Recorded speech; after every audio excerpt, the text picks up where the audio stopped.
Clôture ce jeudi 14 septembre 2023 de la formation sur la sécurité des mouvements organisée par le Bureau de la coordination suisse à travers la coopération de développement et l'aide humanitaire à l'intention de certains staffs des organisations TPO-RDC, RCBU, l'ADAPS, UEFA, ACCB et les consortiums ECOS-BARCOSIC. Pendant 2 jours, plusieurs notions ont été abordées, notamment la préparation du mouvement, les types de mouvements, les mouvements de terrain, les incidents de déplacement pour ne citer que cela. Mwangwa Benga Paul, chargé de sécurité à la coopération suisse en RDC, explique le pourquoi de cette formation et recommande aux participants de mettre en application ces acquis. Pendant les 2 jours, nous avons constaté que réellement les partenaires avaient besoin de cette formation.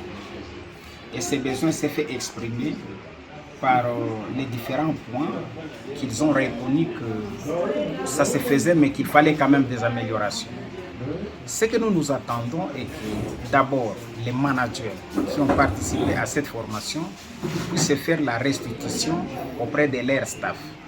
Parce qu'après la restitution, ils auront la même compréhension, les outils seront standardisés et nous espérons qu'ils vont améliorer la qualité des services qu'ils sont en train de rendre à la communauté, soit ils vont bien arriver au terrain, transporter les gens dans des conditions qui sécurisent le personnel, les matériels et les activités.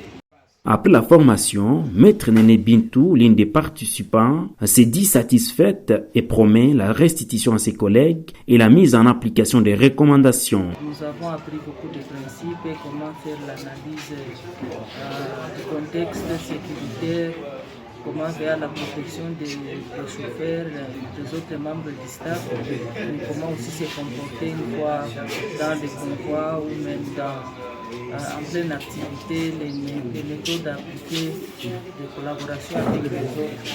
Donc c'était vraiment très bénéfique pour moi et je remercie beaucoup la DDC de nous avoir associés à cette formation. Pour rappel, la formation sur la sécurité des mouvements visait la capacitation du partenaire de la DDC et l'harmonisation des outils standards lors de différentes missions de terrain par la coopération suisse dans les différentes zones d'intervention. Il a ciblé le chargé de sécurité et ceux du partenariat, les chefs de base, de la logistique, les opérateurs radio ainsi que certains staffs plus utilisés comme chauffeurs lors de visites VIP, etc.